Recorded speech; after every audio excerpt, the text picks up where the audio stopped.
The Lions, to get into the postseason for the third time in the last 4 years, need to win their final two and get some help. We'll talk more about that later. But Jennifer Hale, scoreboard watching, it makes you wonder, the Lions doing some of that while this game's being played today. Yeah, Tom, exactly. The Lions well aware their playoff hopes get a huge push if the Saints beat the Falcons today. Matt Stafford, though, says he plays his best under pressure, so he's going to try to tune out any updates in the stadium and pretend like the Falcons are winning the whole way. Not everybody's as disciplined, though. Safety Miles Killebrew says, yep, soon as halftime hits, he will be checking his phone in that locker room to look at the stats of that game. He's keeping his fingers and his toes crossed, Tom. All right, Jennifer, thank you very much. The Lions won the toss. They have deferred to getting the football into the second half. Sam Martin will do the kickoff duties, and Alex Erickson waits back for the Bengals. It's chilly, but not too bad. 38 degrees. They're talking about snow, perhaps right around halftime or perhaps into the third quarter. We shall see. Andy Dalton and the Bengals had that 5-year run of going to the playoffs, but now back-to-back years where they will not, and many believe there are multiple changes coming in this Bengal franchise in the offseason, and for the second time, the wind blows the ball off the tee. We'll talk throughout the telecast about Marvin Lewis, his 15 years here in Cincinnati. He has done an outstanding job, taking this franchise to the playoffs 7 times.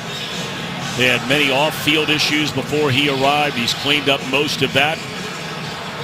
But many believe this will be the final time he walks the sideline as head coach of the Cincinnati Bengals.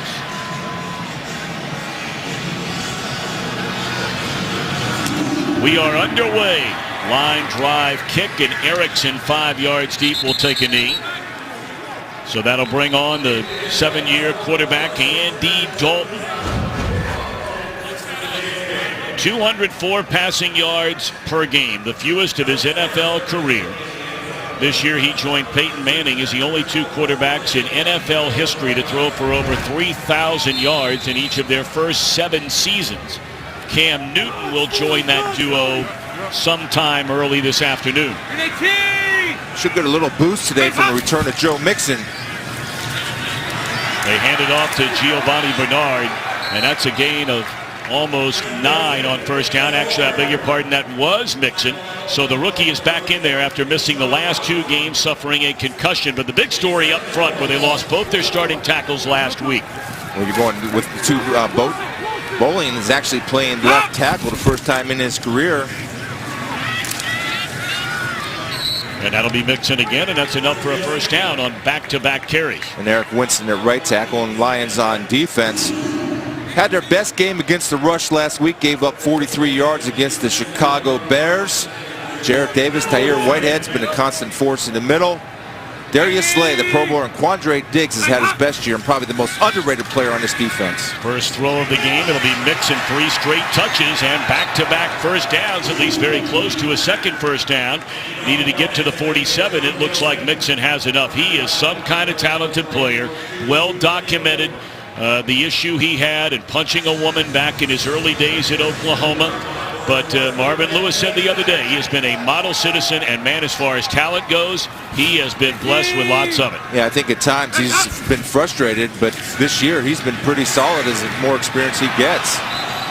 Tried to set up a screen to Mixon. It wasn't there, so it'll bring up 2nd down and 10. Mixon is one of 5 rookies in the NFL to lead his team in rushing. You know, they started the year with 3 very good backs. They had Mixon as a rookie. Giovanni Bernard, who comes in now, is an excellent player. And they had Jeremy Hill, a former 1,300-yard rusher. They tried to get all 3 playing time. It didn't work out. Hill is injured. And there's a dangerous throw that is batted down by the Pro Bowler, as you mentioned, for the first time, Darius Slay. I'll tell you, Darius Slay never gets threatened deep or out of his back pedal, so he's in great position by his footwork on how he makes a break on this football. And again, discipline not to interfere. Trust his technique of getting that left arm in there to bat it away. That's just his belief and confidence. You look at corner, one of the things you need as a corner, not only the physical skill, but confidence. And that man does not lack confidence, and he shouldn't. Blitz coming. Dalton lofting down the sideline, and clearly miscommunication there. Sorry, so the Bengals will punt, and this is a very, very disgruntled fan base right now here in Cincinnati after they had that run of 5 straight playoff appearances. These last 2 years have not gone well. No, they haven't, and they expect to win down here. That's what Marvin Lewis has brought to talk about the playoffs. But I like what they did offensively. They went no huddle, up tempo. What that does, it takes the pressure off their 2 new offensive tackles. It's a good adjustment by Marvin Lewis and his staff. Cincinnati born and raised is the Bengals punter Kevin Huber. Perhaps the most dangerous return man in the NFL will ask for a fair catch, Jamal Lagner. When we come back, Stafford comes into this one red hot. Lions get the ball for the first time.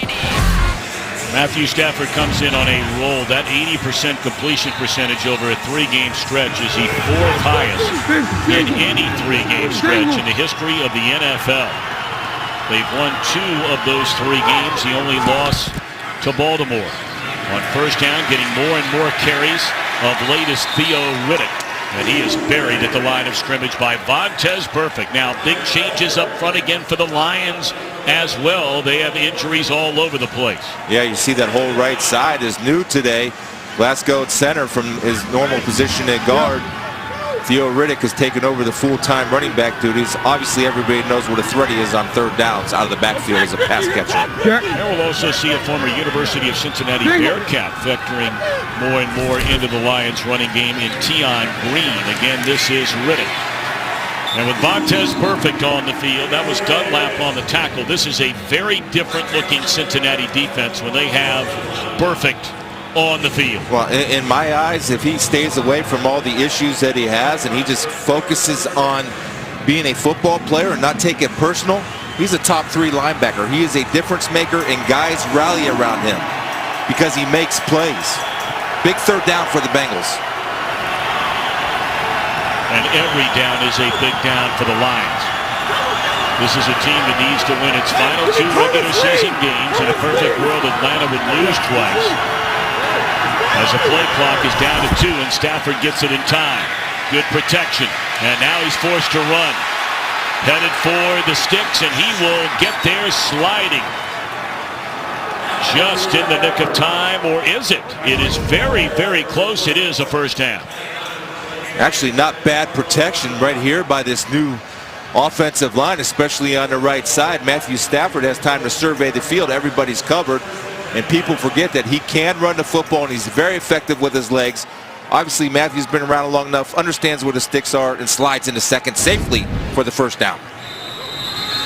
Well, the Bengals did not have enough players on the field because Michael Johnson was shaken up. He was the one in hot pursuit of Stafford. He stayed on the sideline, and nobody picked it up. So the Bengals have to spend a timeout, or else they were going to be caught with 10 men on the field. Of course, the Lions know all about that. That's happened to them in the last couple of weeks. And not only 10, but 9 one time. So just got to get organized and communicate and understand. And some of the issues that the Bengals have had on defense, at least in my opinion, has there been communication issues which lead to breakdowns and mental errors. Well, 2 great bowl games coming your way this week on Fox and FS1. Wednesday, the Foster Farms Bowl. Arizona gets Purdue. Boiler up. That'll be on Fox. And then Thursday night on FS1, the Holiday Bowl. The Cougars taking on the Michigan State Spartans. First down, Stafford to throw. Good protection again. And broken up. He had an eye on the rookie Kenny Galladay. That's a rare miss right there by Matthew Stafford. That's easy pass for him in normal circumstances, and this is if you want to make the playoffs, and if you're Matthew Stafford and you're the highest paid guy in the game, you've got to be able to put that ball on the numbers in to the outside, away from the defender, not to the inside. Ray Kirkpatrick there in coverage for Cincinnati. The Bengals get Kirkpatrick back this week. They get Vontaze Burfict back this week, and then Mixon on offense, and that is perfect. Chasing down Ebron. That'll be a gain of close to 3, and another 3rd down coming up for the Lions. You know, this is the perfect example of when you play zone defense as a linebacker. Instead of covering dirt and nothing, you jump a man. So you turn your zone coverage into man coverage, by reading the route in the quarterback's eyes. Outstanding effort by Burfict. He is the difference maker on this Bengal defense. So now a 3rd down and 7. They need to get to the 36-yard line.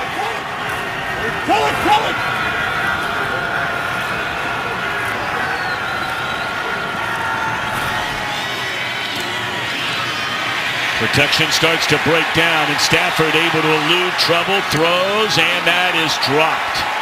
That throw that time was right on the money, and that has historically been a major problem for the #1 draft pick, Eric Ebron. You know, the matchup that I was concerned with if I were the Lions was this guy, Joe Dahl, on Geno Atkins, who has 9 sacks as an interior defensive lineman, and Joe Dahl does a great job of anchoring, and Matthew does have the time to get it away. But another missed opportunity. That ball was exactly where it was supposed to be. That's a drop leading to the punt. It's a 20th drop pass for Ebron in his career, and that's tied for most among all NFL tight ends, surprisingly, with Jimmy Graham. Good coverage there by the Lions. Their longtime standout, Don Carey, on the tackle. Bengals get it for the 2nd time in a scoreless game from Cincinnati. Noteworthy for sure, the Bengals offensively ranked dead last in each of those 6 categories, but even more so when you consider that no team in the Super Bowl era has finished dead last in a season in all 6 of those categories. This is Joe Mixon, and he bounces to the outside for maybe a yard, wrapped up by the rookie Jared Davis and Paul Warlow. A lot of that, Stu, because of the issues that they had on the offensive line. They made the decision to let Zeitler go over to the Browns. Whitworth ends up out at Los Angeles. Both those guys were long-time steady players. And in my opinion, we've done both those teams this year still performing at a very high level. But there are many will tell you over the last decade, Whitworth's been the best left tackle in football. And the bottom line was their 2 best offensive linemen they let walk out the door.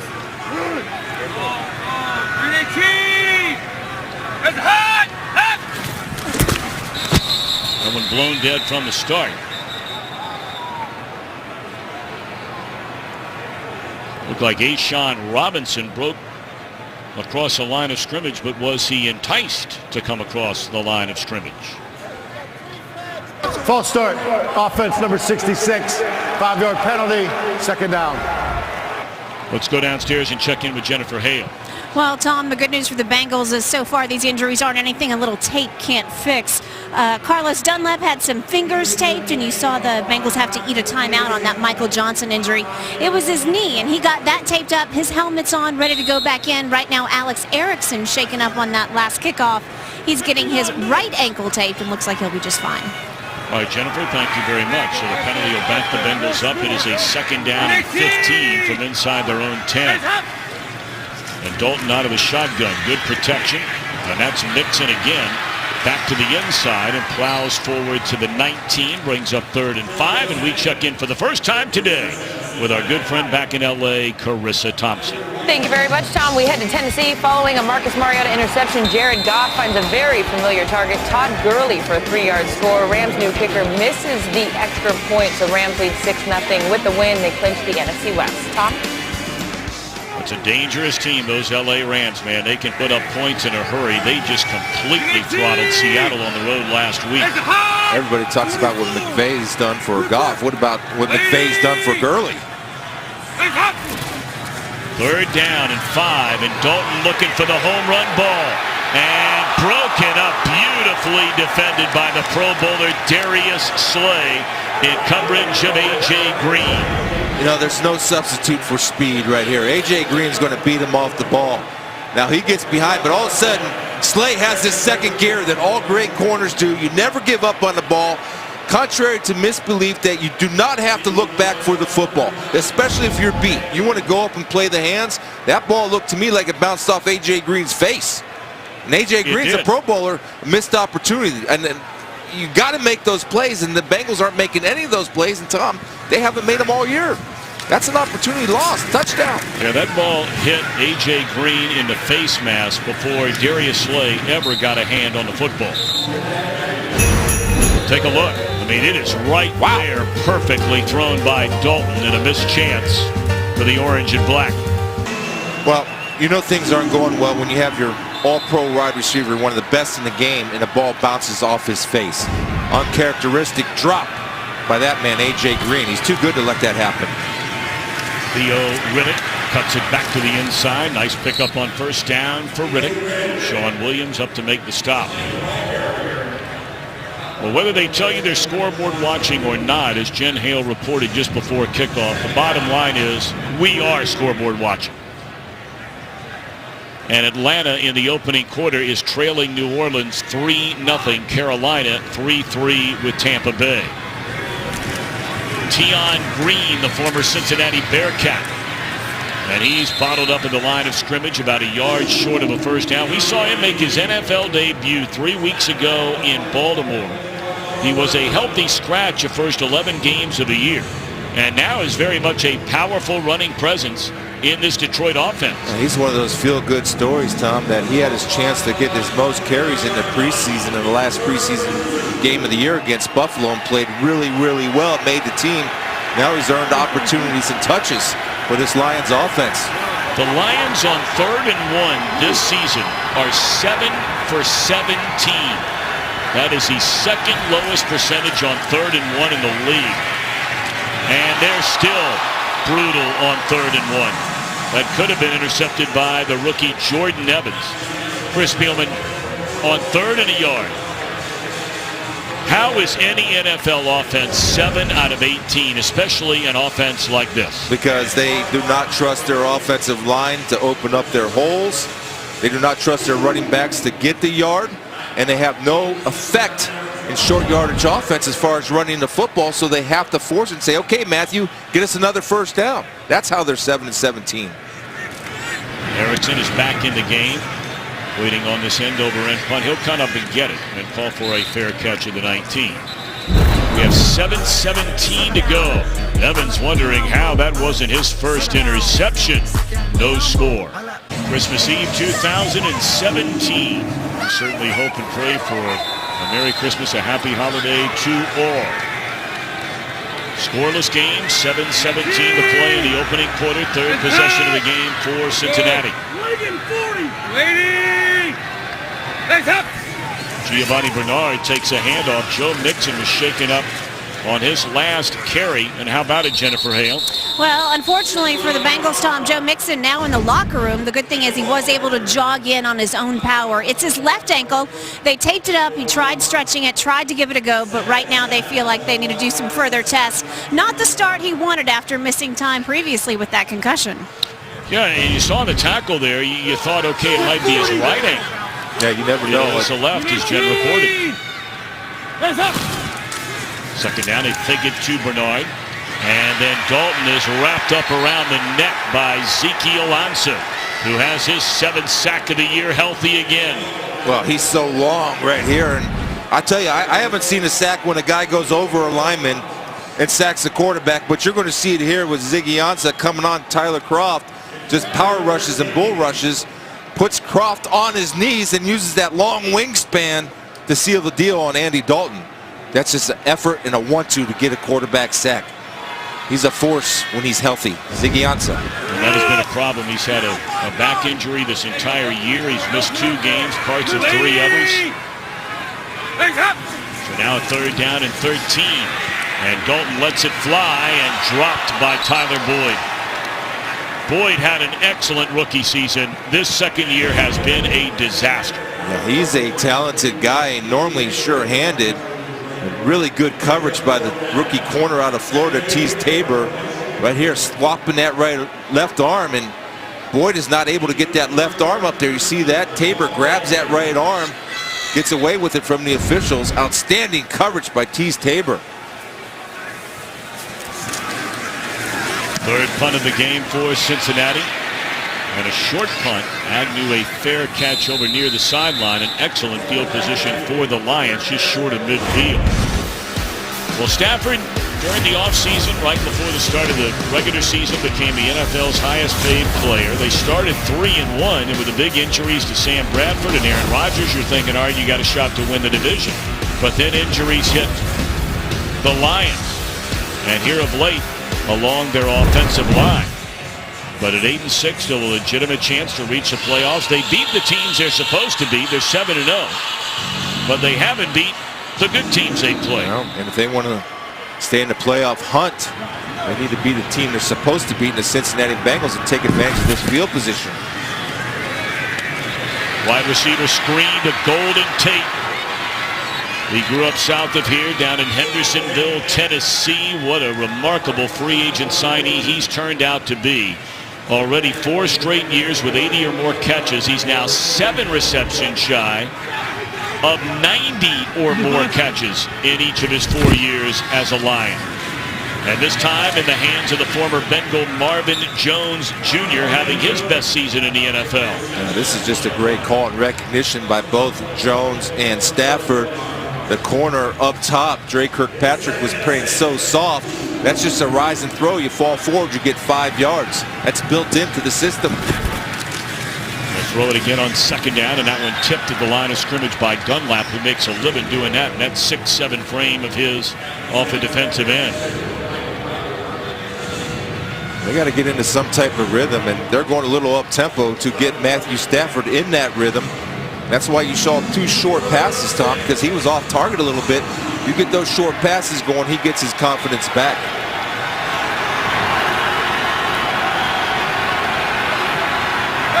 Theo Riddick stands alongside of Stafford on this 3rd down and 5 at the Cincinnati 33. 4-man rush, good protection, wide open, and that is a touchdown for Eric Ebron, the tight end.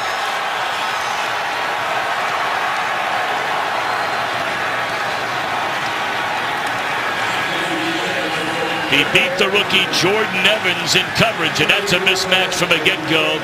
Ebron, for a big man, a great athlete. Yeah, and right here, this is just a matchup. He knows he has Ebron on Jordan Evans. Ebron beats him off the get-go. He can run, and Matthew Stafford knew in his mind before that ball was snapped, that's my guy.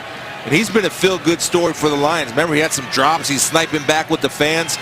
I'll tell you, the last half of the season, he's been a valuable weapon and maybe Matthew Stafford's most trusted target. Now the point after for their outstanding kicker, Matt Prater.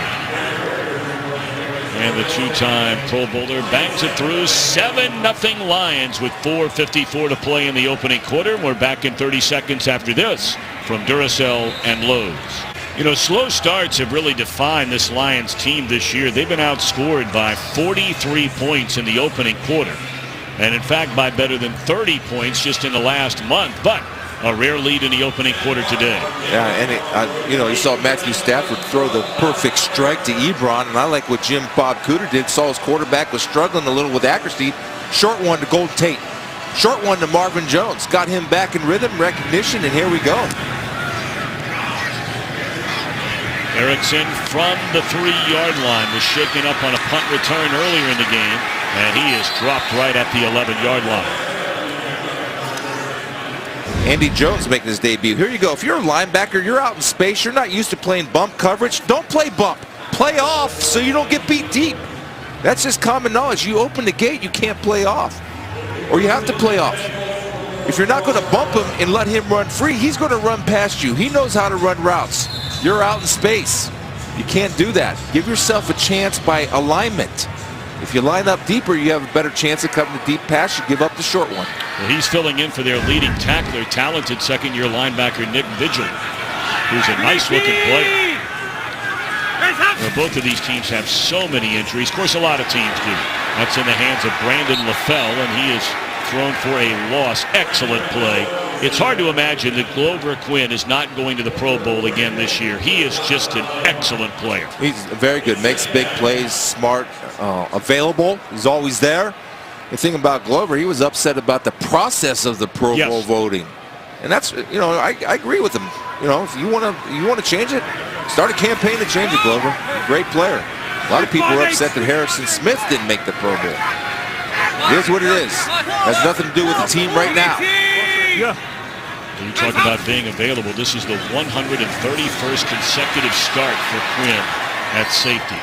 Strong running there by Bernard. You know, here's a guy, Chris, we talked about him over the weekend. This is one really good football player. His first 3 years in the league, Giovanni Bernard averaged over 1,300 yards from scrimmage per year, running it, catching it.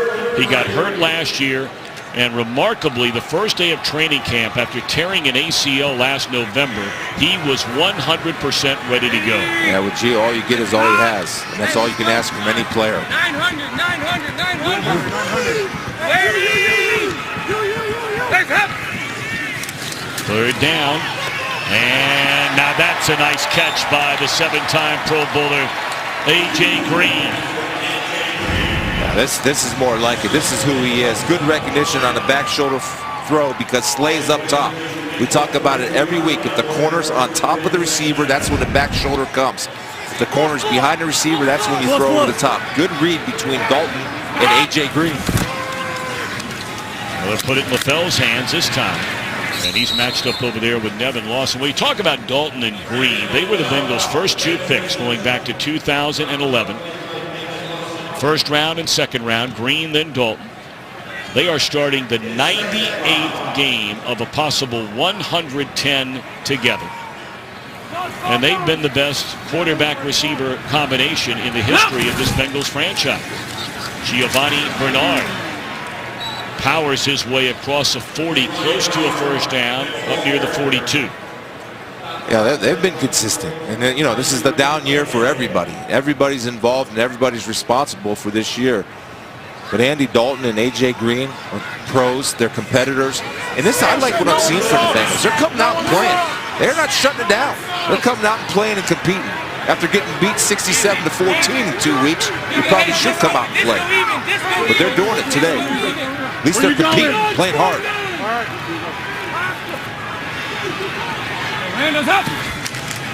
Give it to Bernard, and he will pick up the first down up to the 45-yard line. I thought you made a very interesting observation about what you saw from the Bengals on defense last week and maybe some of the effort or perhaps even lack thereof. So when you watch good defenses, rarely do you see one guy make a solo tackle. If one guy makes a solo tackle, there's usually 6 guys that are desperate to get to the football around him. We're starting to see that a little bit more today. It's Tyler Boyd, and that'll be a gain of close to 7 on first down. How about this, Tom? I like what Bill Lazor's doing, right? The offensive coordinator who took over early in the year. You're struggling offensively. You got 2 new tackles. So what's the game plan? Come out, slow down the pass rush, go hurry up, go up tempo, no huddle. Let Andy Dalton get rid of the football. Then when you pick and choose when you take your time, shots deep. They give it to Bernard, and off to the left side, he's close to another first down. So this has been by far the most impressive drive for the Cincinnati offense, as we're down to 1 minute, 11 ticks in the opening quarter. They're bringing in their big personnel. Ryan Hewitt will come in as a fullback in this type of situation, be a lead blocker as the snow starts to fall in the Natty. Hewitt, another guy beat up, playing with an injured knee. Third in the yard, they gave it to Bernard, 3rd and 1 a moment ago.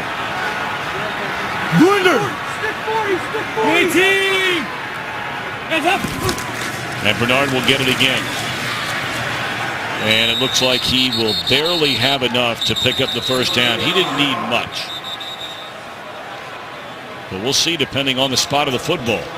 You know who's been solid for the Bengals? Russell Bodine, their center. Russell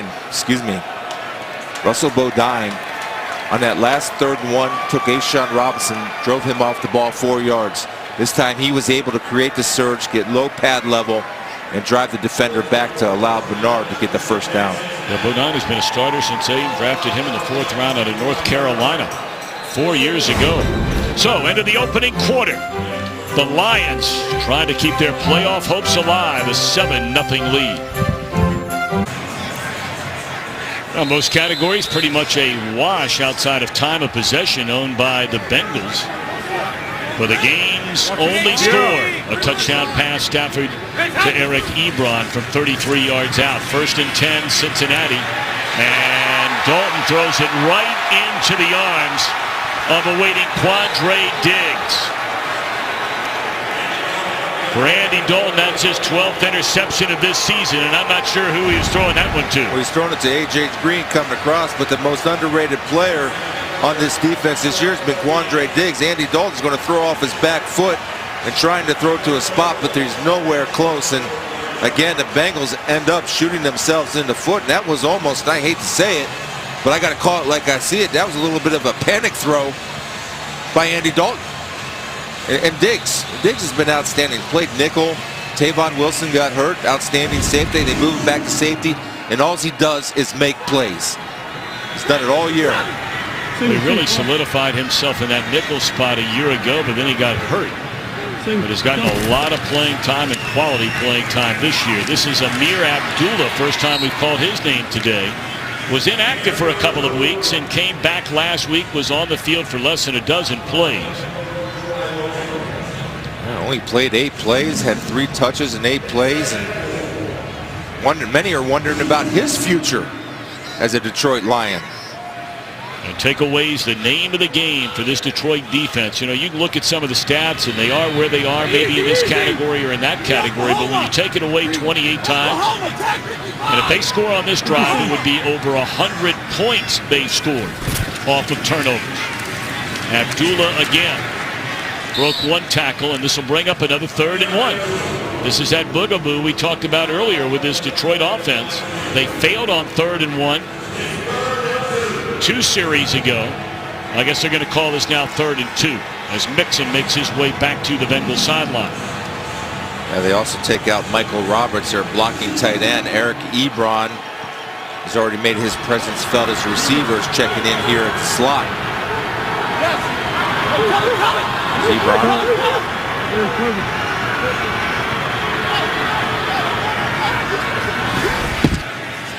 Stafford looking around, still looking, dumps it off, and wow, what a play to deny, at least temporarily, the first down yardage by Vontaze Burfict. Wow, what a play. Yeah, this is what I love about this guy. When he comes with violence. He comes with bad intentions. And this is why he's a difference maker and why they're lucky to have him back. And first of all, if you have a great breakup by Darqueze Dennard, and Burfict comes in and makes sure that he pushes him back. Outstanding team defense. Guess what? Not one guy was making a tackle, right? 2 guys are making a tackle, and that's been missing from this defense the past 2 weeks. It was Darqueze Dennard, the #1 pick out of Michigan State, who wrapped him up initially, but it looked like might be able to lean forward and get a first down before Burfict showed up. That's gang tackling, though. That's coming to the ball with desperation. Another very short punt, end over end, trying to trap him down inside the 20, and it'll be right around there. 21-yard line. Ah, yes. Maybe a white Christmas. The Cincinnati offense pretty much on schedule so far today. 3 punts, the interception on their last possession. They trail 7-0, and this drive begins from their own 21-yard line. Still no Mixon, and this is Giovanni Bernard, and the former Tar Heel from North Carolina. A big run out across the 45-yard line. There's always somebody has contained. That means nothing gets outside of you.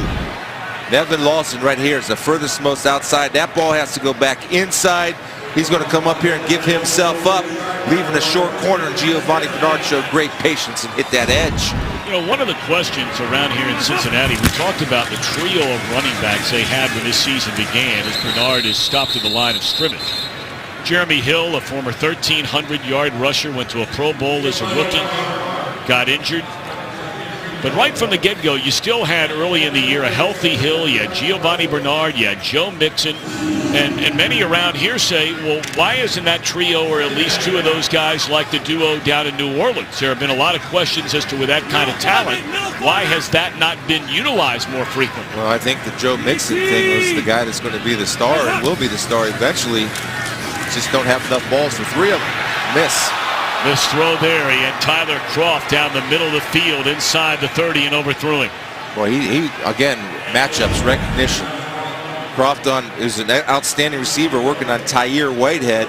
Does a good job of beating him inside. That ball's got to be placed right there. And we're going to start counting these up. These are just missed opportunities that Andy Dalton, when he's on his game, when the Red Rifle's on his game, he doesn't miss those, Tom. You know that. You've covered this team. You live here.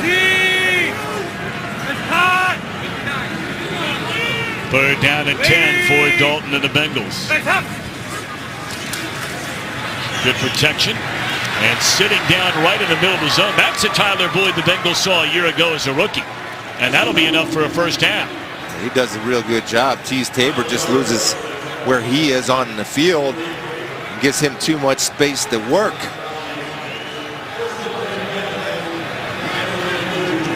Ryan Hill checks into the game. Bengals came into this one with 3 healthy running backs, including Hill. And off to the right side, stays on his feet. And that'll be a gain of 12 for Brian Hill. Signed off the Falcons Atlantis practice squad. And that's the best carry of his pro career. Well, I tell you, fresh legs gets in there. He's going to see a little bit of daylight, and all of a sudden, I'm getting my opportunity. I'm going to hit that hole running through the tackle of Akeem Spence. Getting the first down. Opportunity. A rookie out of Wyoming. He'll get it back-to-back carries. And not much running room this time.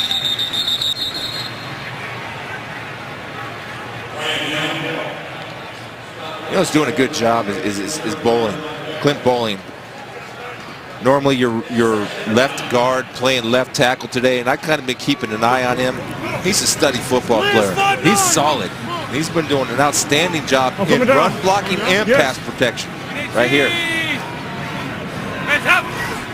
Second down, and Dalton a quick throw to the sideline and finds LaFell, and that'll be another Cincinnati first down to the Detroit 23-yard line. The Bengals are moving the ball. There is very little doubt about that. They have up over 240 yards of offense compared to just 83 for the Lions. Yeah, well, they're forcing with up-tempo. Sometimes you dictate to a defense to give you a predetermined look. Dalton seeing and attacking the weakness of the coverage. Dalton now rolling right. Bernard got lost in traffic.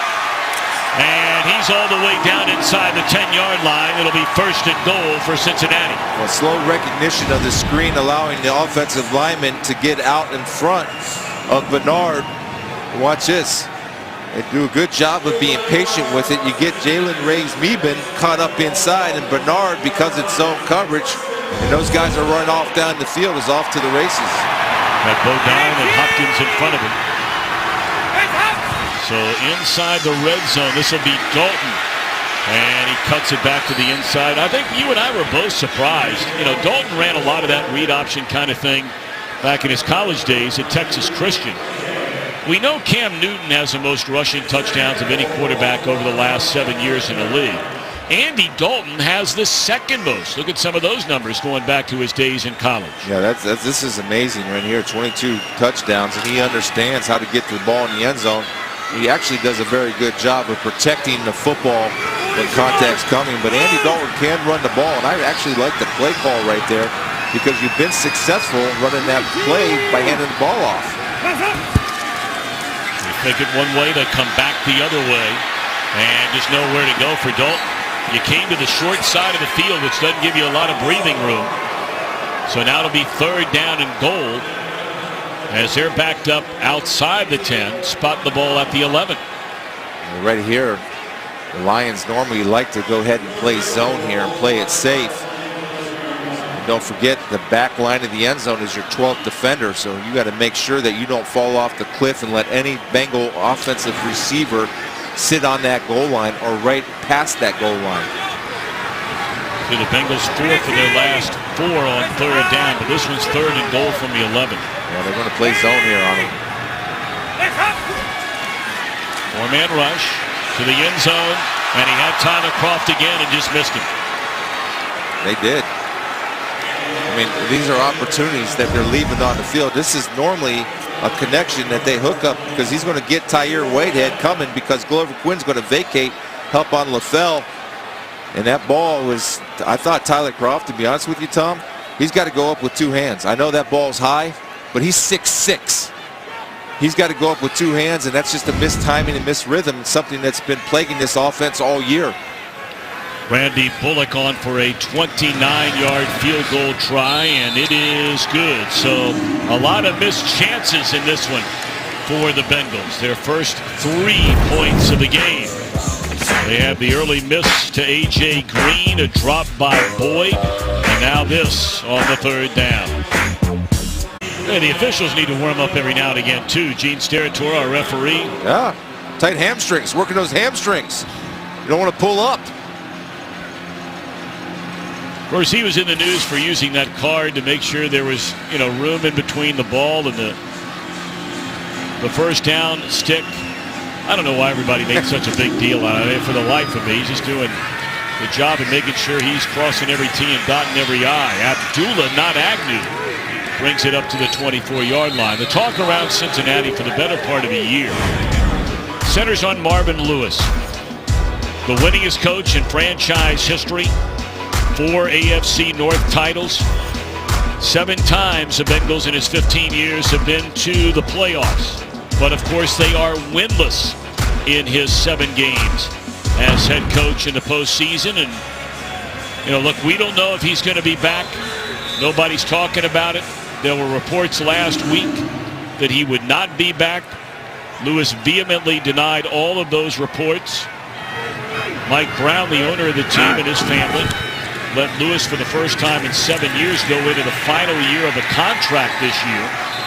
And so his contract does expire at the end of the season, and they're going to have to make a decision on what they want to do. I wouldn't be surprised if he takes another position within the organization, whatever that position may be. But when I look at his career and look back on Marvin Lewis, the one thing that I think about is what he brought to this organization when it wasn't. He brought stability to this organization and continuity. He's done a great job.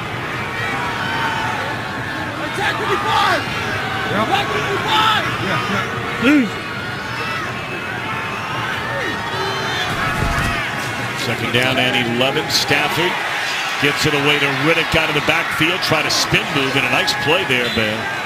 Darquez denied. 3rd down coming up, and we check in with Carissa Thompson.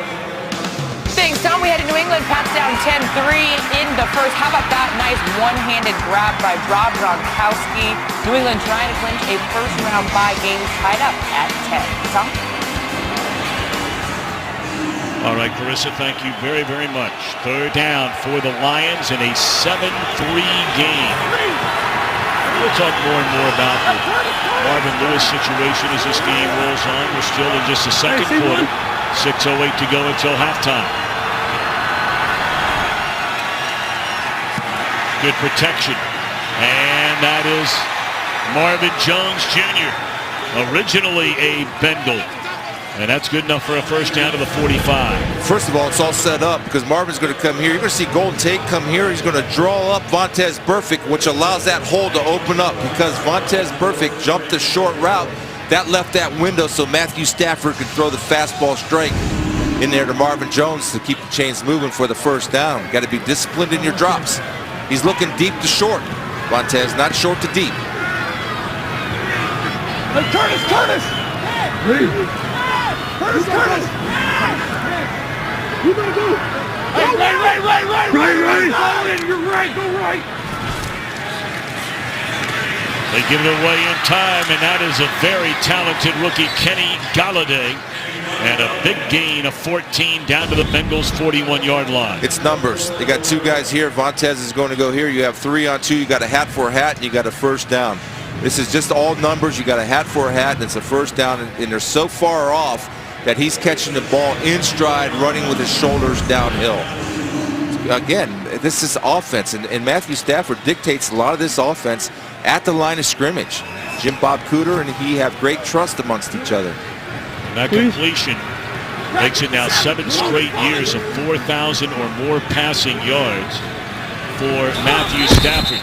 Hey, remember, he had a lot of injuries his first couple of years in the NFL. Today, though, makes his 111th straight Offense start. number 68, 5-yard penalty, first down.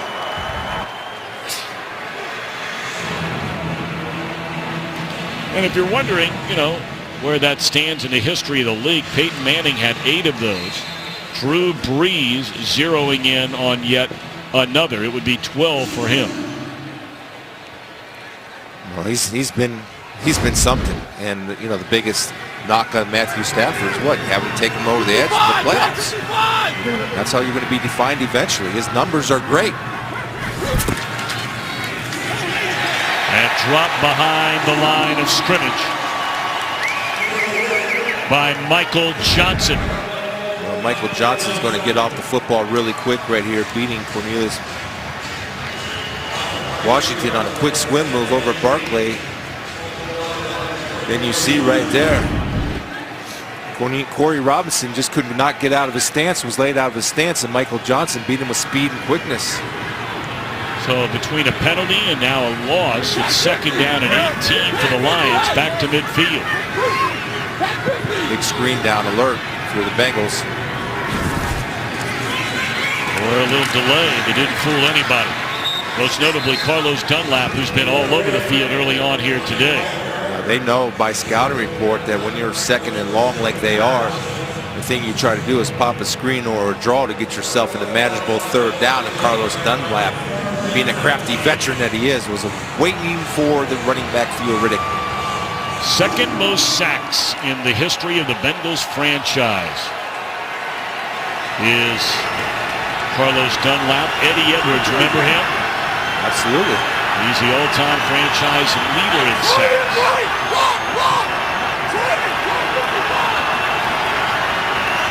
Easy. 3rd and 17.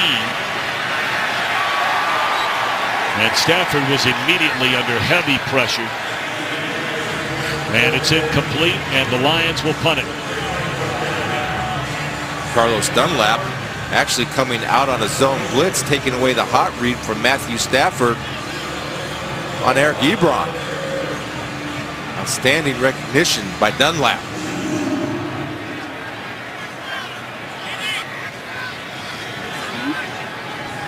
So now Alex Erickson, as the Bengals with 2:41 will get it back here in the opening half, and that one is into the end zone. 2:33 to play until halftime. Lions in front 7-3. Bengals get the football with 2:33 to go until halftime. The Lions fighting for their playoff lives here today. And a 1st down carry by Giovanni Bernard. Jennifer Hale reported earlier about, our guys watching the scoreboard, believe me, they're sneaking a peek somewhere. The Lions need to win their final 2 games. They need some help, starting with Atlanta, because Atlanta holds a tiebreaker over the Lions. They would need the Falcons to lose their last 2 games of the year and the Lions to win their final 2 games. That's the easiest way to get in. Brought up earlier, the Lions have tiebreaker advantages over Carolina, over Seattle, over Dallas. You think about that Atlanta game was that one where Gold Tate was just, they thought they won the game and he was short of the goal line. We've reached a 2-minute warning in Cincinnati. Ebron, the game's only touchdown. Lions fans hoping that Santa Claus has a berth in the playoffs coming this Christmas season. Right now it's a 7-3 lead. Bengals with the ball in a 3rd and 5. Lions trying to get it back.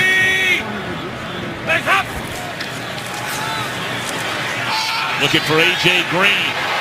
And there's a penalty flag down. Not sure if they're saying he's inbounds or out of bounds. But I believe this is going to be against Green. Well, you love seeing great players go at it one-on-one. A.J. Green on the outside does a good job of pushing off, and the official was on top of that. Darius Slay was on top of that. Great position by Slay, but the little push-off was subtle, but not subtle enough to get away from the yellow flag. And wipes out a 28-yard connection, Dalton to Green. And will bring up a 3rd down and 15 for the Bengals. 1:55 to play until halftime. Just makes Slay so good. It's tough to create any type of separation against him. And they're going to run it on 3rd and 15. Giovanni Bernard will be about 5 yards short So if you're the Lions, you got to spend Absolutely. a timeout here, right? Yes, you do.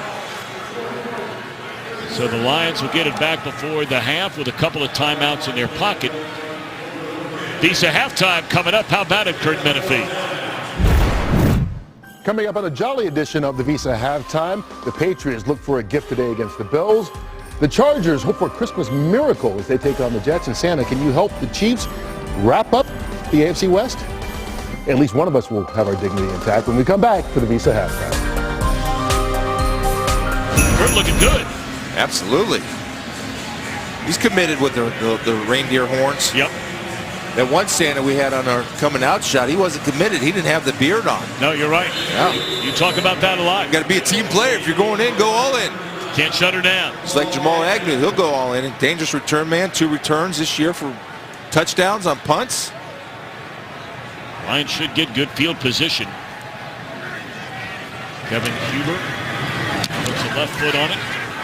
Angled towards the sideline, but Agnew calls for a fair catch at the 35, and let's send it back to Carissa Thompson with an update.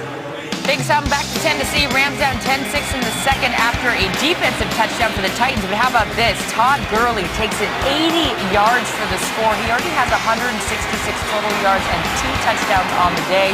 Rams leading this one 13-10, a win, and they clinch the NFC West. Tom? That's a Todd Gurley we saw his rookie year that we did not see a season ago. But you brought up, McVay comes in and up goes Gurley. Yeah, he's just a threat on screens and out of the backfield. Great soft hands for a big running back.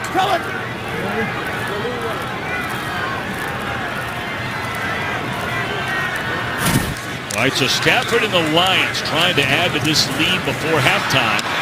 And shaking a tackle is Ebron, and he's about a yard short of a first down. The clock continues to run. Lions have 2 timeouts.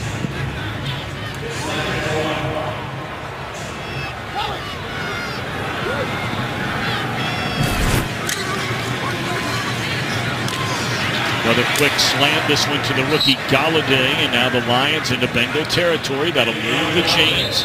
1:11. And blown dead, an injured player is Jordan Evans.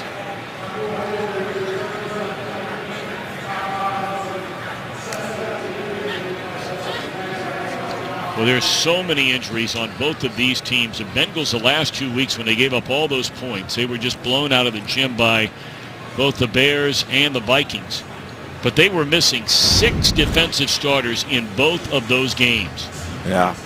And he's going to get caught here by Vontaze Burfict coming over the top to try to finish off Galladay. And that's an effort play by Burfict, keeping his head out of it. And he's just trying to get in on a gang tackle, something that's been missing. And Jordan gets caught off. You hate to see any of this. And obviously they're making sure they take every precaution.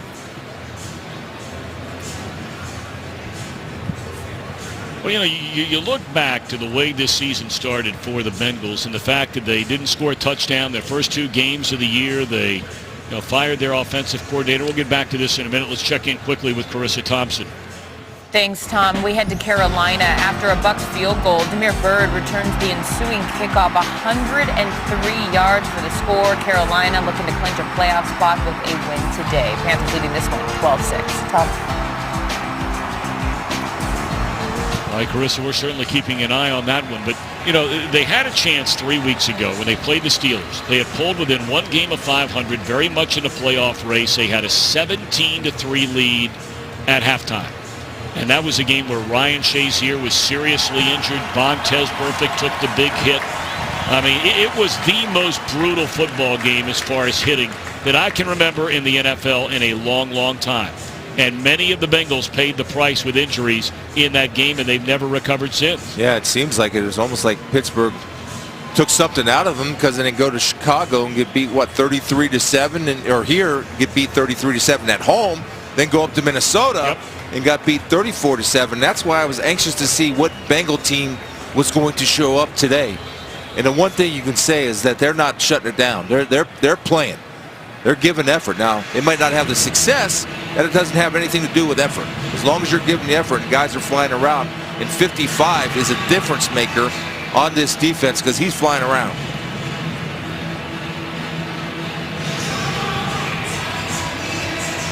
That's a good sign. Man, He's able to get up. absolutely. Thank goodness.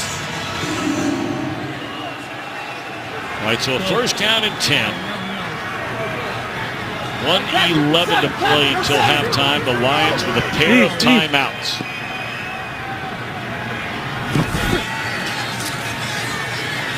Stafford a little pirouette and throws it right into the arms of the waiting Bengal. And that is Vincent Ray.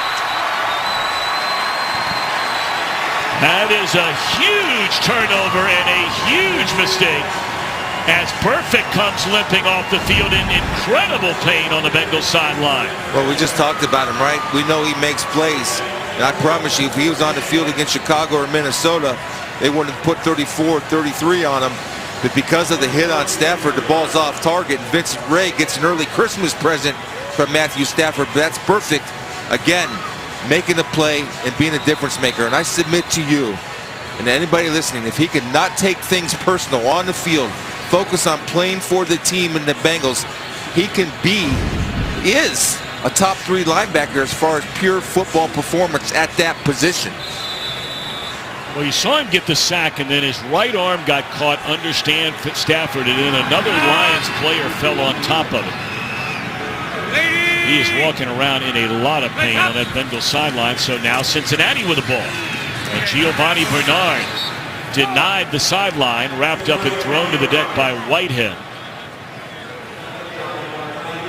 Almost makes you wonder if they're checking that shoulder. Yeah, and you see right here, anytime you see that arm dragging, a lot of times that's at least from my own personal experience, that's a shoulder type thing or a stinger. But you know, he's a guy that I'm telling you, Tom, if he gets it together, because he's very smart, he's intelligent, he works hard, he studies, he understands the game. He's as good as there is. So Dalton now on second down, and he throws to A.J. Green, and that's a first down. Steps out of bounds at the 34-yard line.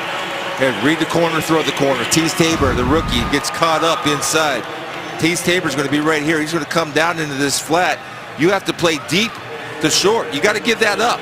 That's just enough of a window for Andy Dalton to find A.J. Green. That's where Tabor has to understand, down in distance and situation where you're on the ball game.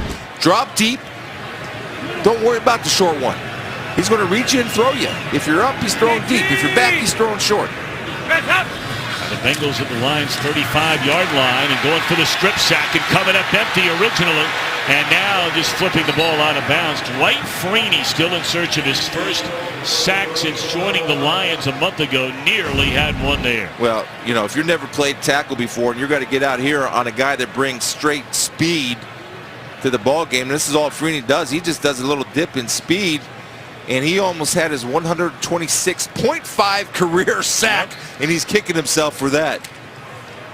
But that's what he's bringing. He specializes. You know, it's like bringing in a setup man in the 8th inning for the closer. Is it now you're going to baseball. Up close. Wow. Man. Screen the other way to Giovanni Bernard.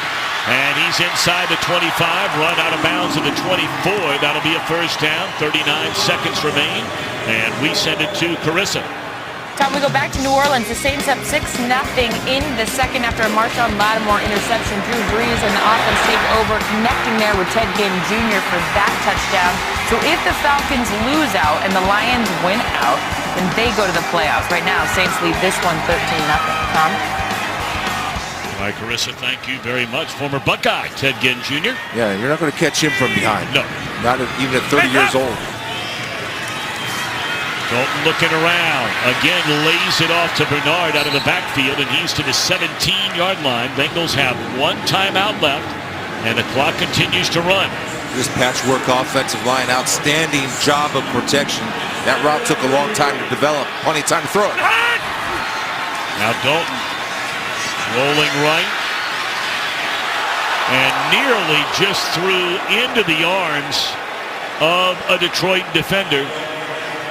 That is hard to believe for a guy who's been a quarterback for 7 years. It's had a lot of success in this league. And again, he's going to go ahead and roll out to his right. And that's just a panic throw. And I don't think, I mean, that's a second panic throw today, to be honest with you. You got to know where the dump off is. and where your check down is and throw it at the guy's feet. You don't throw it without looking to where you're throwing it. Reeves Maven, the rookie out of Tennessee, nearly had the interception. So third down, and now the jump ball in the corner. And was that intercepted by Slay? It is an interception by Darius Slay, or is it? No, it is not, they're saying. There is a penalty flag down at the line of scrimmage. Yeah, I think and they're the offside. Bengals are Ruling on the pointing. field's an incomplete pass. We have offside defense. Number 69 lined up in the neutral zone. That 5-yard penalty results in a first down. That's Anthony Zettel lining up in the neutral zone. So if you're the Bengals, you have 9 seconds left for one shot, Chris. I take one shot here, but it's got to be into the end zone. Absolutely. You have one timeout left. Well, maybe Dalton figured he had a free play there. I'm not sure. Unless he recognized Zettel was in the neutral zone, but that was basically a timing route. And if I'm Dalton, I know A.J. Green's my #1 guy, but I'm probably staying away from him. Look at the defense they're playing, protecting that goal line. Only rushing 3. And Dalton throws, catch by Bernard out of bounds, and that will more than likely send out the field goal unit. So Dalton quite fortunate on 2 occasions here after they get the takeaway, the Bengals defense. He nearly threw an interception to Reeves Maven. And then Darius Slay nearly picks one off were it not for a penalty in the end zone. So here comes Bullock, who hit from 29 yards already today. This one will be from 27. And it is good. On the final play of this opening half, a 7-6 Detroit lead, and the Lions get the ball to begin the second half. We take a look and listen from Week 15. Sounds from the field, brought to you by Walmart.com, now offering free 2-day shipping. Hey, big time job now, huh? All right, fellas, let's go to work.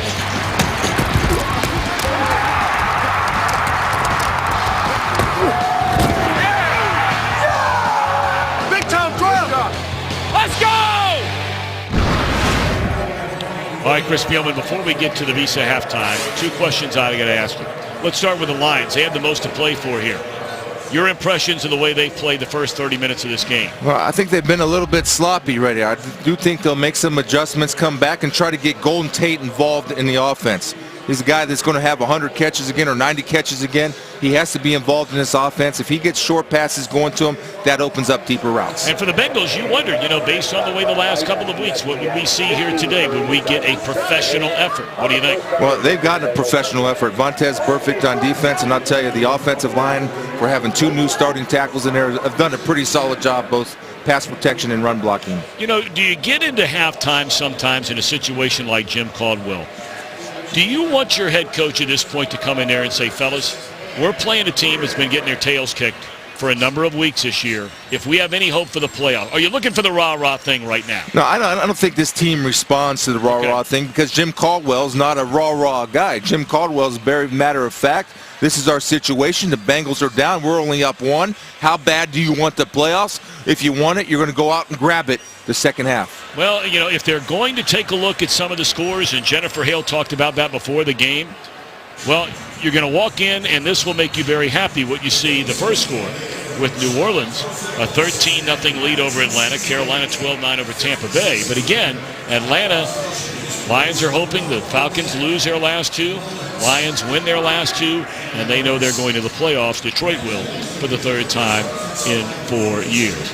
All right, Curtain Company standing by. Visa halftime. We send it to you, fellas, in New York. Matthew Stafford, 7 straight seasons of 4,000 or more passing yards, but it all adds up to a single touchdown, at least in the first half here in Cincinnati, in a 1-point game and a must-win for the Lions, who get the ball to begin the second half. Yeah, I just think the Lions go back to try and establish a little bit of a running game. Matthew Stafford not having the sharpest half that he's had this year.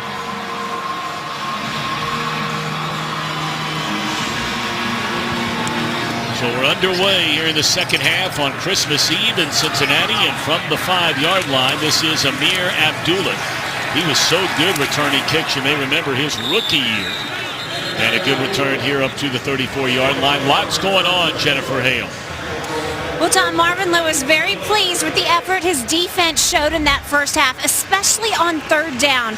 But that was Jim Caldwell's main gripe to his offense. He wants this Lions group to zone in on converting on those third downs. One thing to watch, the Lions all season have had typically slow starts but strong finishes. Now, one thing that does not help the Bengals defense, Vontaze Burfict doubtful with a shoulder. Jordan Evans in concussion protocol right now. He's out, Tom. Well, the Bengals were signing guys off the practice squad. They were signing guys off other teams' practice squads.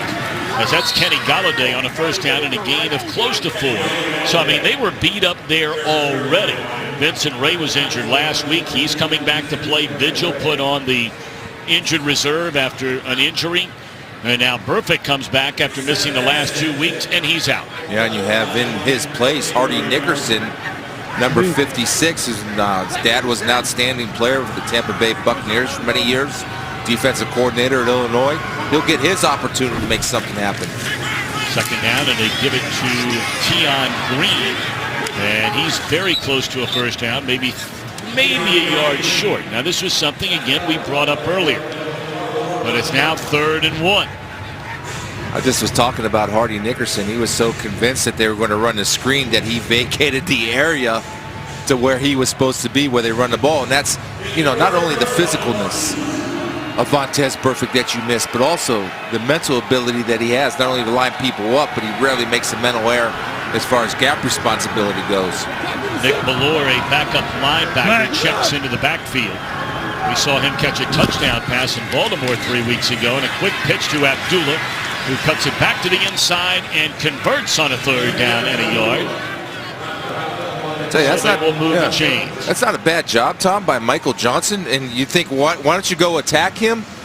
If you attack him, he's going to put you on his highlight film. So he does his best of staying disciplined. But Amir Abdullah on a 6'7", 275-pound guy is not fair. He's going to make him miss. And Michael Johnson just did well enough to get him on the ground. Will be Abdullah again. You want to hear something amazing? That last 3rd down carry by Amir Abdullah. Now, this is your leading ball carrier, right? Missed a lot of games last year, or injured very early in the season. The last time he had a rushing attempt on a 3rd down play was September of last year. You wonder why you struggle on 3rd down and a yard. The leading ball carrier never gets the ball. Abdullah out of the backfield for 8. It'll bring up 3rd down in less than 2.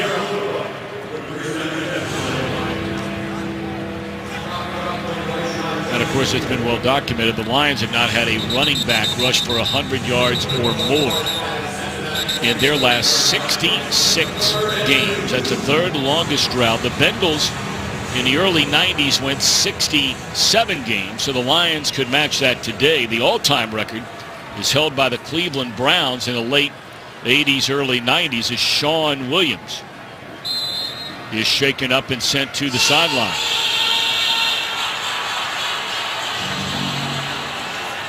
Third and 2 here again. This is Theo Riddick area where he's very good out of the backfield if they choose to release him.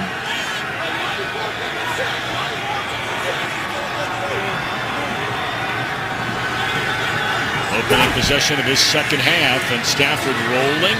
That's a nice throw and a nice design play to convert to Golden Tate. It's just an easy pitch and catch. And by rolling him out, you're going to cut down the angle as Golden Tate, because of he's stacked behind there, worried about the pick. He just runs a little out route, and Golden Tate's very smart getting past the sticks, and an easy catch for Golden Tate on a strike delivered by Stafford. And look at this, for the first time today, we're seeing the Glasgows lined up against each other. Brothers. Yeah, right here. I like it. Family grew up in Aurora, Illinois, but both played collegiately at the University of Michigan. And now looking down the field, what a catch by Marvin Jones Jr. He beat Darquez Denied. You know, they had a stat last night on the Vikings game about Diggs and Thielen making contested catches, and here's Marvin Jones. I don't know if there's anybody better than him at making contested catches. He gets so high in the air, he's long, he's lean, and he really does a great job of high-pointing that football. Stafford trusts him to get that 50-50 ball every time. It's his 19th reception of 20 yards or more this season. They put it in the hands of Tion Green, and he's still moving those feet. Got a couple of extra yards at the end of that run. That's what I talked about earlier about against the Vikings and Bears, where the Bengals had one guy on the tackle. Never should that happen. You should have 3 guys hitting them on a run outside, because you'll have 11 guys running to the football.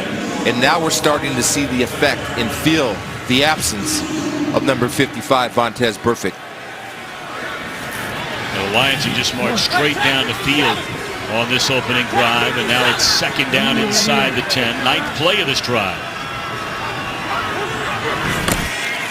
Tion Green nearly lost the ball and was able to find the handle, but that certainly took away any significant gain. It'll bring up third down. Yeah, this is almost disaster avoided. Actually, it was placed there well, and Tion Green has to slow down. The number one thing is ball security. He has to trust his quarterback to put it right on target. He's got to give him a good target to hit it in. All right, so twice we've seen 3rd and 2 on this drive.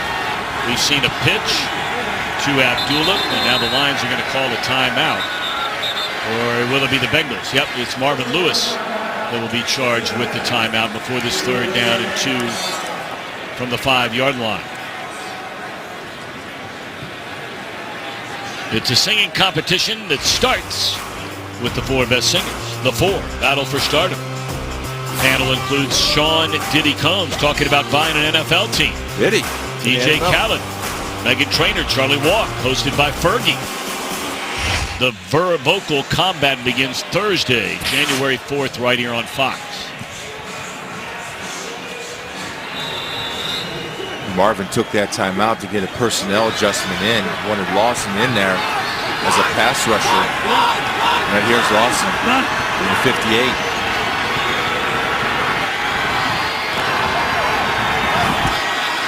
The 3rd down, and Stafford looking around, throws across the middle and in and out of the hands of Galladay. And that was William Jackson, the number 1 pick a year ago, missed all of last season, injured, breaking it up. Well, I watched him on film, and I really like William Jackson. Good job of taking away the inside, fighting and competing and getting that left arm in there without coming through the wide receiver, but coming around the wide receiver to avoid the PI. And he's a good player, good young player. He tore a muscle in his arm and his pec the very first day of training camp a year ago after he was drafted in the 1st round. He's been there all year this year and getting better every week. 23-yarder by Prater is good. So the Lions have to settle for 3. And this is still a tight one. 10-6, Lions in front. Welcome back to Paul Brown Stadium. The jungle, they call it. The home, of course, the world-famous Bengal Tigers. They're one of America's great zoos in the country, the Cincinnati Zoo. And that's where really this franchise got its nickname originally, starting under Paul Brown in 1968.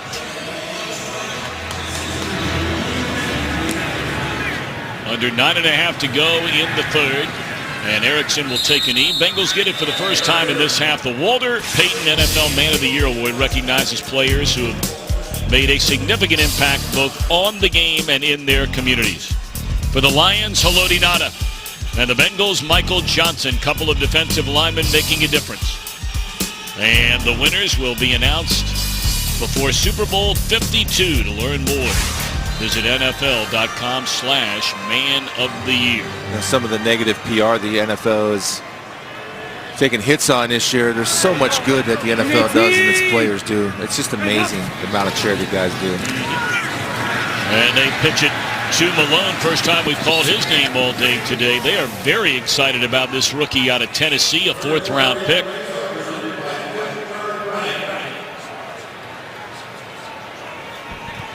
Yeah, Well, the Bengals are at least in this game because you go back to the Steeler game when they were ahead 17-3 at halftime. Look what's happened the last 12 quarters. Yeah, and you think, though, was that going to happen today? And so far, they've hung in there, holding the Lions to field goal on that last drive the Lions had. Dalton to throw it, and that is LaFell, and this will draw a penalty on Nevin Lawson.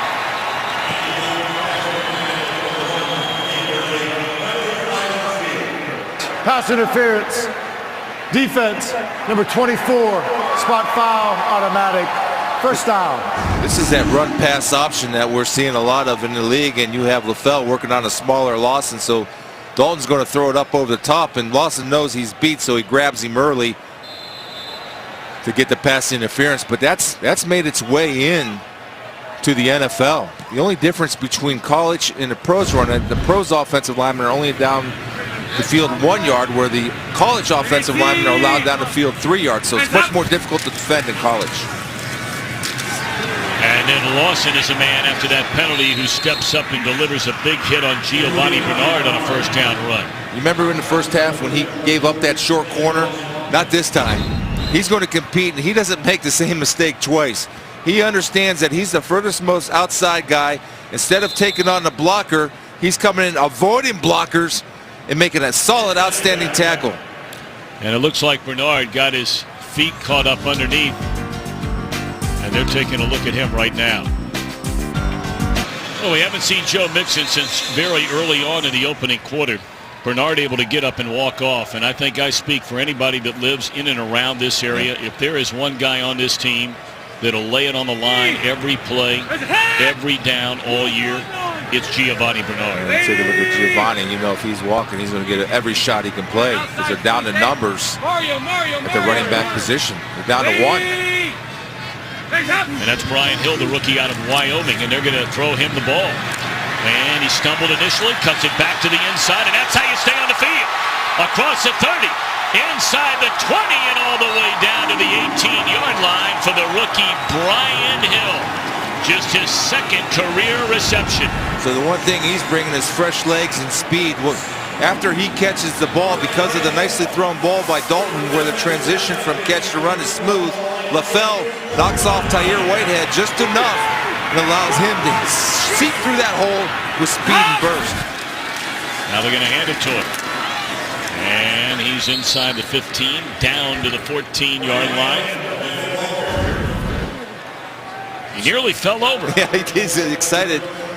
Puts a move on Lawson. He got a good block from LaFell coming back on Whitehead. And I like what he did right there, Tom. You see at the end, went and covered and protected that football, understanding that professionals come in and stripe at that ball. And as we suspected, Giovanni Bernard does get back on the field on the second down. And they find him inside the 10. And it'll be first and goal, Cincinnati, from the 7-yard line.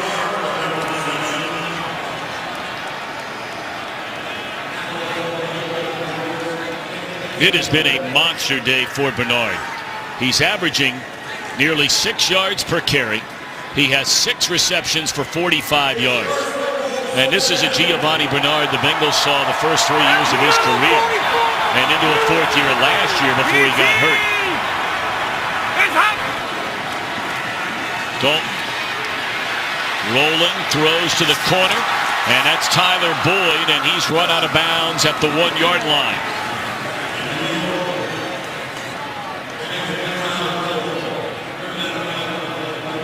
Nice job by Tease Tabor of playing tight coverage on Tyler Boyd. Staying with him on the scramble, Joe. Boyd does a good job of running to the outside, but Tabor's there to close the gate before Boyd can get the ball across. Well, the Bengals bring in an extra offensive lineman. They bring in Ryan Hewitt. They bring in a second tight end. Go him. And they fake the run, and they throw it. And it is a touchdown, C.J. Uzomah. That's what you call it, Mr. Spielman. Well, you're not going to run it if you're spreading out Uzomah and Trey Hopkins, who's lined up as a tight end. You got to anticipate throw. And we know from watching the Lions that they've been beat, on any type of play-action pass all year long. A couple times in Baltimore. We saw it in Chicago. So this was all a setup. But in your mind as a defender, they're spreading out a guard as a tight end. They're not going to run to that side. It's all delusion. It's a setup, and you got to play those percentages. So the Bengals have their first lead in this game. And trying to make it a 13-10 lead. Uzomah, his first touchdown of this season. Of course, Tyler Eifert is their regular tight end. He's been out virtually the entire year yet again. And Bullock will blast it through the upright. So now all of a sudden, the Lions have work to do. Their playoff lives are on the line as the Bengals celebrate and take the lead. As predicted by Mr. Spielman, they find Uzomah in the end zone, and he has a touchdown, and all of a sudden, for the first time today, Cincinnati has the lead. You know what I'd do if I were the Lions? I'd scoreboard watch. I'd say right now, if I get in that huddle, hey, New Orleans is winning 13-3. We're fighting for our playoff life. Let's go.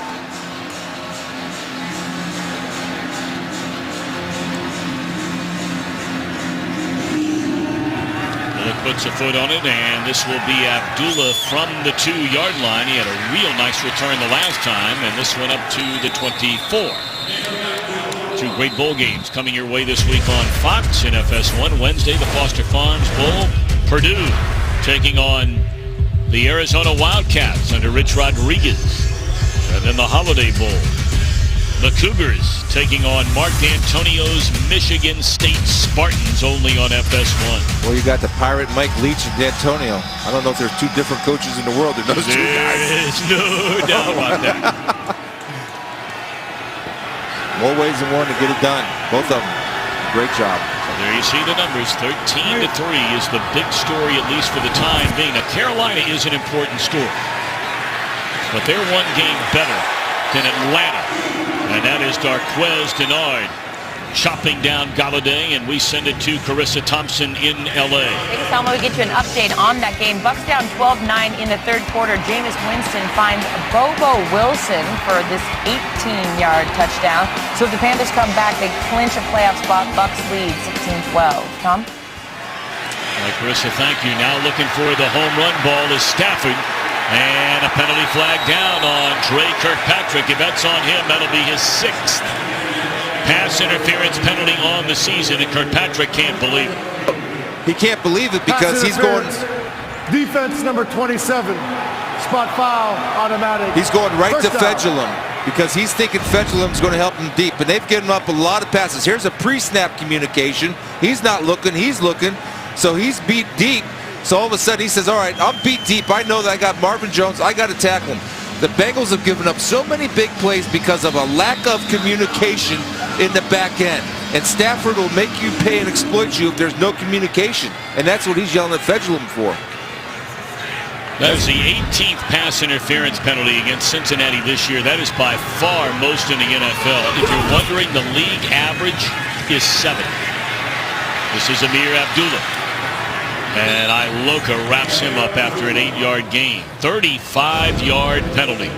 Right here, again, this is communication. And remember, Fedulum's in there for the injured Sean Williams, and those guys are arguing, and they say they can't hear the call. Well, that's your responsibility. If you can't hear the call, you know what you do to double check that? Everybody reads sign language in the NFL, especially on the defensive side of the ball. Get that sign language out. Make sure that the back end and the corner are on the same page. Great. Second down and 3. Abdullah getting significant carries. By far the most he's had in well over a month. The primary ball handler and ball carrier for a team that doesn't run it well at all. In fact, these are the 2 worst rushing teams in the NFL. But it's been Riddick of late, but more Abdullah now here today. 6 carries, 22 yards. I think they sent a message to Amir Abdullah. Now they're going to split him out wide. Now this is a pre-snap read for Stafford. Because you have a corner on a running back out wide, that's telling him zone pass coverage. So he understands by a pre-snap read that he's going to get a zone look because the corner's over a running back on the outside.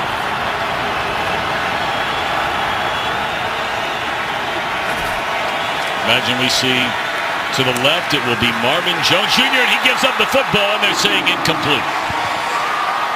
Bengals thought they had a takeaway.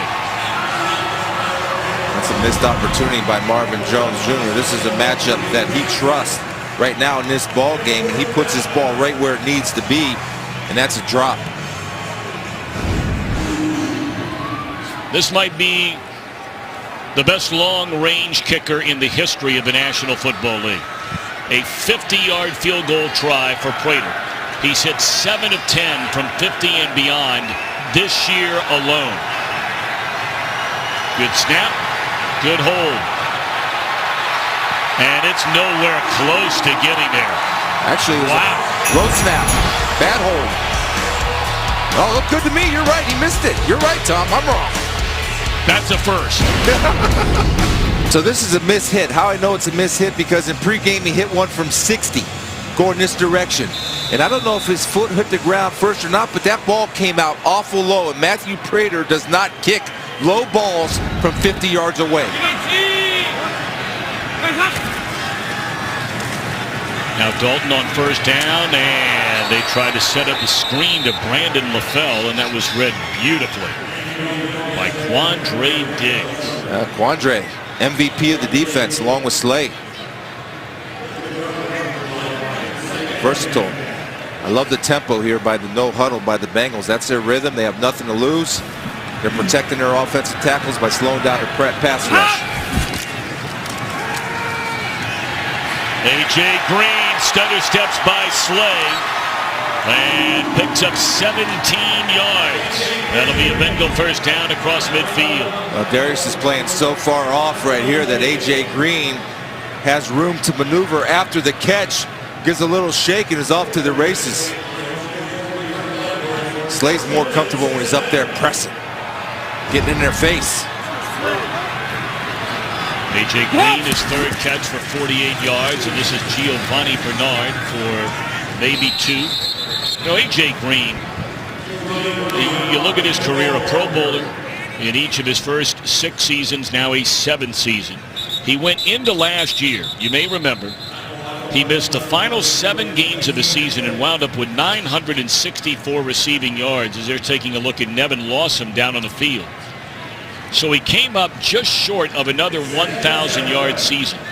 He would have been the only player in the history of the league, first 6 years in the league, to go over 1,000 receiving yards and go to the Pro Bowl every year.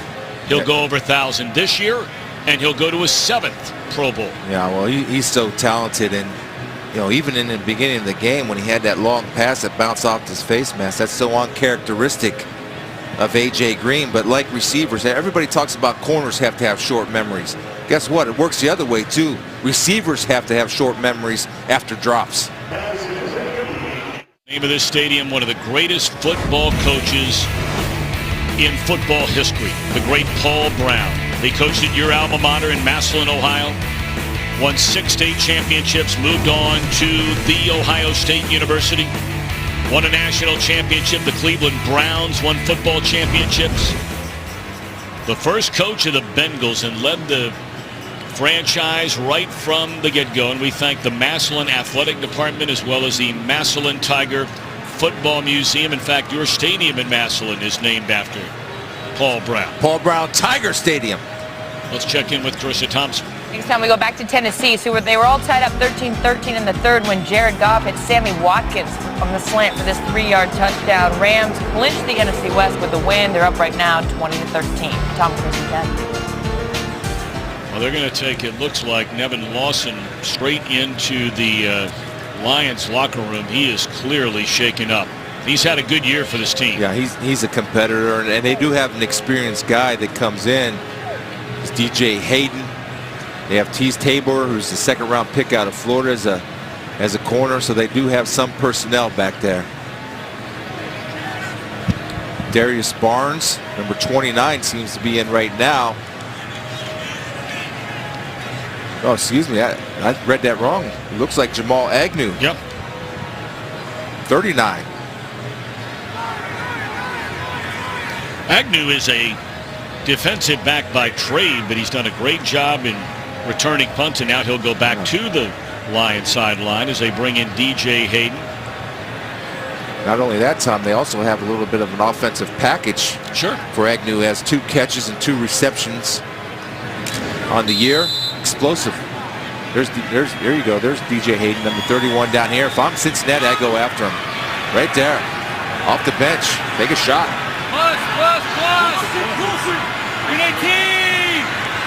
He's lined up against Brandon LaFell, but they're going to hand it off to Bernard. Bernard is just having an excellent game. Averaging well over 5 yards per carry. Closing in on 70 yards rushing. He has 44 more on 6 receptions.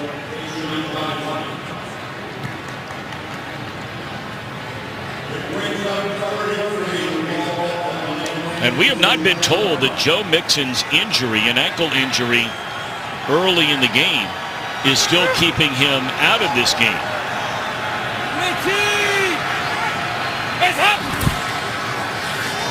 Quick slant to A.J. Green, and another first down for the Bengals to the 21-yard line. And Andy Dalton has just joined some pretty elite company. He and Peyton Manning are the only 2 quarterbacks in the history of the league to throw for over 3,000 yards in each of their first 7 seasons. Manning did it 13 years in a row. And again, to make sure you understand the difference about Stafford going 7 years at 4,000, that wasn't to start a career. Yeah, you know what's helped them too is they're giving a lot of that RPO look, and anytime there's a crucial down or they want to attack downfield, that's what they're going, run pass option. Run it to Bernard, looking for room, it's just not there. We'll bring up 2nd down and 10. Let's go downstairs to Jennifer Hale. Well, Tom, Mixon has not given up on himself this game yet. He's been staying on the exercise bike, running laps up and down the field behind the bench, trying to argue his way back in. We'll see if the Bengals take him up on it. Another thing to watch for, the conditions are deteriorating down here, Tom. Starting to sleet, temperatures dropping, so that ball is probably getting pretty slippery. All right, Jennifer, thank you. We're down to a minute to go in this 3rd quarter. And Cincinnati with a 3-point lead over the Lions.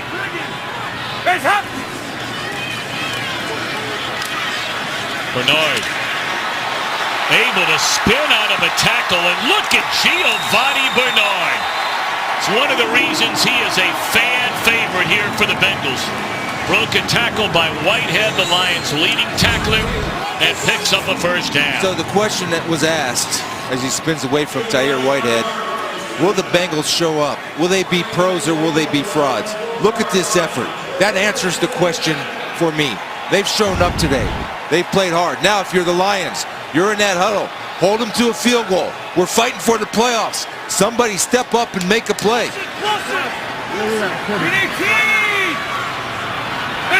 Ball the 12-yard line. They give it to the rookie Brian Hill, and defended well on what more than likely will be the final play of this 3rd quarter.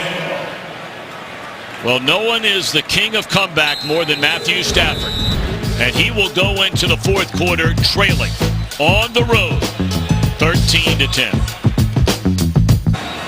Here we go to the 4th quarter. Cincinnati inside the Lions' 15-yard line, and a 13-10 lead. I'm sure many of the Lions faithful are back at home saying, you've got to be kidding me. Here we go again. This has really been the story of the Lions for the last number of years. Living right on that edge. And we'll see if Stafford and company can bring them back in his 4th quarter. A.J. Green working on a rookie Agnew. And Dalton eyeing, and he will be sacked. Back at the 18-yard line. So you made the comment somebody needs to make a play, and that's a 2nd sack of the game for Ansu. Yeah, this is just a straight power rush working on Bowling. Remember, Bowling's a natural guard, but he gets him backpedaling, and Ziggy gets those arms extended. Bowling never gets into his body, and Ziggy just pushes him basically back into Dalton. Hey, and you mentioned that was excellent coverage by Agnew on A.J. Green. That's where his first look was. Got away with a holding, by the way, but still didn't get called, so it's excellent coverage. So 3rd down, and Dalton, and a straight drop by Tyler Kroft. Now that's just the old take off and run before you catch the ball. He's going to take his eyes off the ball. I believe it looked like the very last second, because Dalton puts it right where he needs to. In his eyes, see his head turning? His head turned before the ball got to his hands. Kroft's had a good year. He's played more than he's ever played because of the injury again to Tyler Eifert. So the Lions forcing a field goal try by Bullock from 35 yards away. And it is good. 14-13 to go. The Bengals lead by 6. 15-10, nearly a full quarter to play here in Cincinnati. Jennifer Hale mentioned the weather conditions deteriorating by the minute.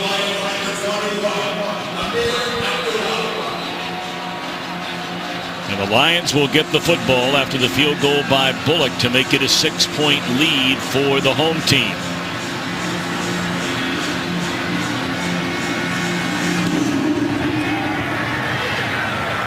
Abdullah from the 4, a running start, and he's out across the 25-yard line. Well, a legend left us this week. One of the all-time great announcers and one of the all-time great guys. Hall of Fame broadcaster Dick Enberg died at 82, the voice of 28 Wimbledons, 10 Super Bowls, 8 Final Fours.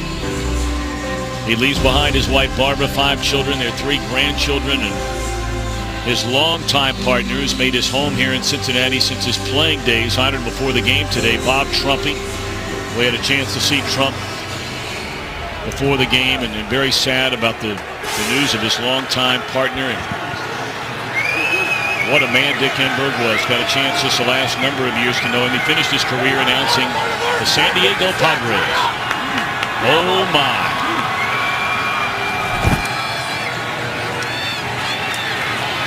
Theo Riddick, the gain of close to 7 on first down as this drive, a very important drive now, begins for the Lions. That's kind of a new formation. That's called the pistol, where out of the shotgun formation, the running back will line up directly behind Matthew Stafford at normal tailback depth. That was actually invented by Chris Alt, the former head coach of the University of Nevada.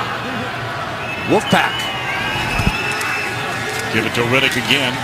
And tripped up by Michael Johnson behind the line of scrimmage. Let's go downstairs to Jennifer Hale.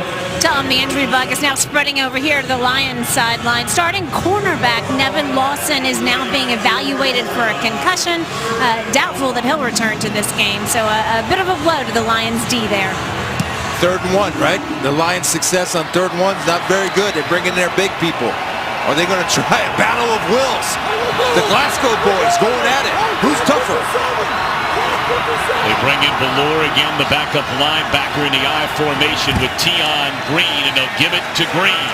And he cuts it back to the inside, has a first down and plenty thereafter up to the 45-yard line. This is just a great job of Tion Green being patient, because you're going to get Barclay pulling out, but Green's going to cut in behind him. There's Barclay pulling away. Fells does a good job of sealing. Glasgow getting on Vinny Ray. Outstanding block and sustaining your blocks, allowing Tion Green to get to the 2nd level untouched. And when's the last time the Lions started a 4th quarter drive behind with 3 straight running plays? When's the last time that happened? Well, the last time they played the last rushing defense in the league. They get one way, come back the other. They're going to put it up. And it looked like Abdullah just stopped his route, because that's where Stafford was looking the entire time, but nicely defended by George Iloka, the 6-year starter out of Boise State. Yeah, and George is a very smart football player. They're playing a zone, and he's going to take anything called a wheel route. And George is going to pick him up and understands that he has no safety help. Anytime you're that guy and the back comes out and goes deep down the field, you can't count on anybody behind you. They're run off. He did a good job of sustaining his position. Well done.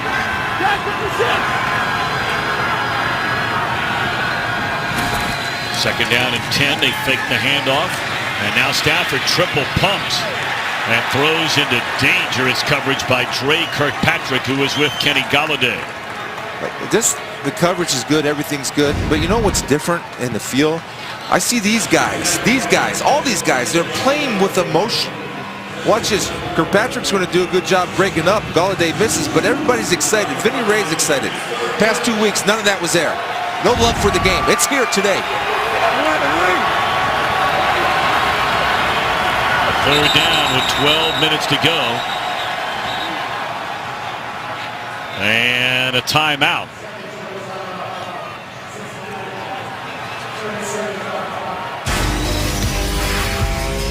Relive one of the best pay-per-views of the year with a special presentation of UFC 218. That'll be tonight at 10 Eastern, 7 Pacific on FS1.